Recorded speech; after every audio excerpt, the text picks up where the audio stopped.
Hey guys, this is Chinmay. Welcome to Mathmay. So आज हम question solve करेंगे इस चैप्टर के. We have already done the introduction of this chapter number 12, that is surface areas and volumes. तो आज हम questions करेंगे. Exercise start करने से पहले एग्जाम्पल सॉल्व करेंगे. तो the first example is Rashid caught a playing top lattu as his birthday present, which surprisingly had no color on it. He wanted to color it with his crayons. The top is shaped like a cone surmounted by a hemisphere. The entire top is 5 centimeter in height and the diameter of the top is 3.5 centimeter. Find the area he has to color. तो इस question में हमें क्या क्या given है, पहले figure देख लो. Figure हमें क्या गिवन है. फिगर में हमें ये बोला है कि एक कोन है. ठीक है, एक कोन है और उस कोन के ऊपर क्या है, एक हेमिस्फीयर सरमाउंटेड है. सरमाउंटेड का मतलब होता है ढका होना. तो एक हेमिस्फीयर ऊपर से लगा हुआ है और नीचे एक कोन है. तो ये दोनों मिलके एक शेप बना रहे हैं, लट्टू का शेप बना रहे हैं. ठीक है, जो हम बचपन में खेलते थे ना लट्टू से, उससे एक थ्रेड बांध के फिर खींच देते थे और ये लट्टू निकल के एक रोटेशन में घूमता था. तो हम रेस लगाते थे कि किसका लट्टू ज्यादा देर तक रुकता है एंड किसका पहले गिर जाता है, तो वो हार जाता था. तो सिमिलरली उसी लट्टू के बारे में हमें बोला है और इस लट्टू का हमें टोटल हाइट दे रखा है. ठीक है, टोटल हाइट, कोन की हाइट नहीं, टोटल हाइट दे रखी है. कितनी? 5 सेंटीमीटर. और इसका डायमीटर गिवन है. ठीक है, डायमीटर 3.5 सेंटीमीटर गिवन है. अब हमें क्वेश्चन में क्या निकालना है, हमें निकालना है इस लट्टू को हमें पेंट करना है. ठीक है, the entire top has to be coloured. ठीक है, तो क्वेश्चन में ये पूछा है कि कितना एरिया हमें कलर करना है. अब पेंट तो अंदर की साइड होता नहीं है, पेंट तो सरफेस पे ही होता है. It means we have to find the surface area. ये सारा एरिया फाइंड करना है ना, सरफेस एरिया. तो इस सरफेस एरिया में जब हेमिस्फीयर होगा, हेमिस्फीयर का जो अंदर वाला बेस होगा, क्या वो इंक्लूड होगा? वो इंक्लूड नहीं होगा क्योंकि वो अंदर की साइड है. अब जो कोन है, कोन का जो टॉप है, ठीक है, जो ऊपर की साइड है, ये वाला पार्ट जिसको हम बेस भी बोलते हैं, उल्टा कर देंगे तो ये उसके साथ, हेमिस्फीयर के बेस के साथ क्या कर रहा है, ओवरलैप कर रहा है. और ये दोनों ही क्या है, अंदर की साइड है. And we don't have to paint it. ठीक है, हमें इन दोनों को ही पेंट नहीं करना है, कलर नहीं करना है. मीन्स दोनों का ही बेस इंक्लूड नहीं है, और जिसमें बेस इंक्लूड नहीं होता मीन्स हमें टोटल सरफेस एरिया नहीं निकालना है. ठीक है, टोटल सरफेस एरिया नहीं निकालना है, हमें क्या निकालना है, दोनों का कर्व सरफेस एरिया. ठीक है, दोनों का कर्व सरफेस एरिया निकाल के हम प्लस कर देंगे. ठीक है, समझ में आ गया. तो हम पहले क्या करेंगे, हमें लास्ट वाली लाइन पढ़नी होती है. लास्ट वाली लाइन में हमें जो बोला है उसके according we have to identify whether we have to find the total surface area of the surface और we have to find the curve surface area और lateral surface area of the given figure. ठीक है, तो हमने यहाँ पे identify कर लिया कि हमें कर्व सरफेस एरिया दोनों सॉलिड्स का निकालना है and then we have to add. अब ये हमारा जो ओवरव्यू था वो हो गया. अब हम क्या करेंगे, क्वेश्चन को सॉल्व करना स्टार्ट करेंगे. ठीक है, सॉरी. तो सबसे पहले हम लिखते हैं गिवन. क्वेश्चन में क्या क्या गिवन है. गिवन क्या है, गिवन है हमें height of, total height of the top. Total height कितना गिवन है, टोटल हाइट इज 5 सेंटीमीटर. ठीक है, पहले इसको इरेज कर देते हैं. Total height is 5 centimetre, but we need the height of cone.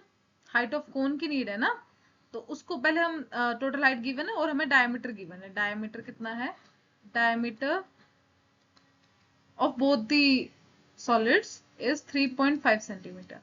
Diameter given है बट डायमीटर की तो नीड होती नहीं है हमें किसी भी फॉर्मूले में. तो रेडियस निकालेंगे हम 35 divided by 2 into 10.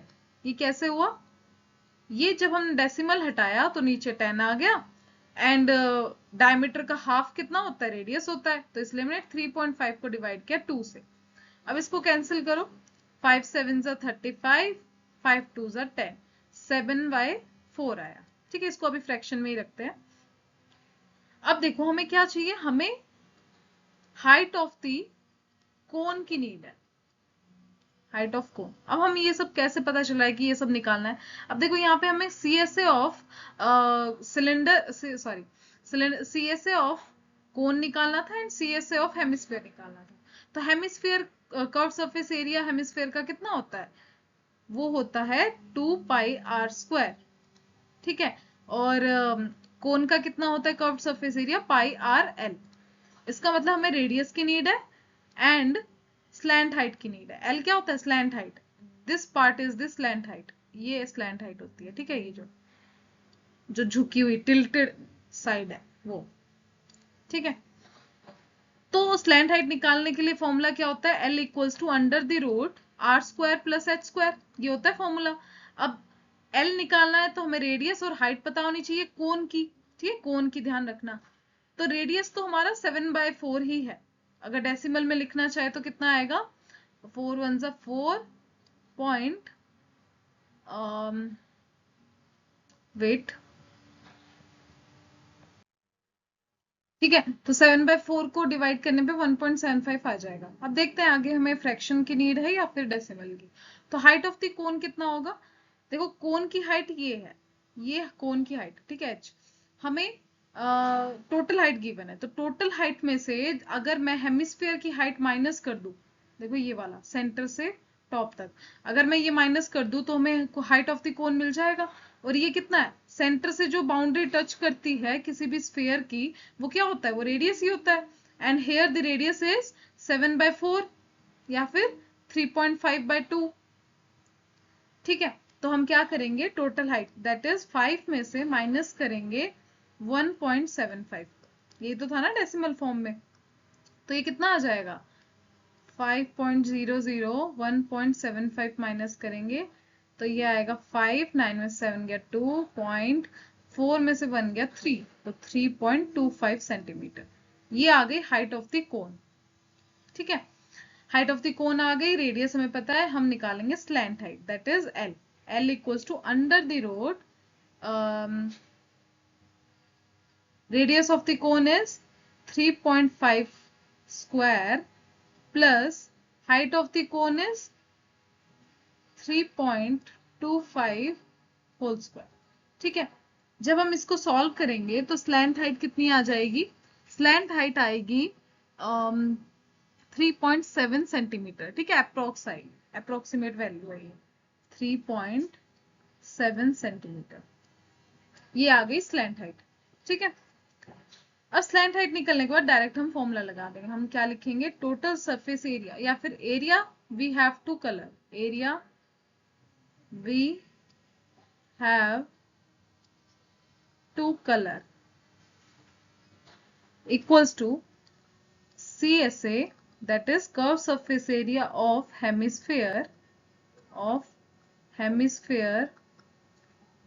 plus curved surface area of cone, ठीक है। दोनों का फॉर्मूला लगाओ।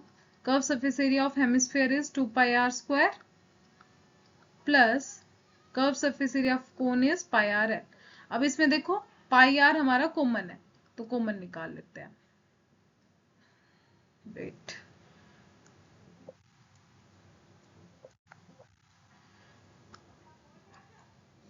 ठीक है। तो हमने πr को कॉमन ले लिया, अंदर बचा 2r plus l। Values put कर दो।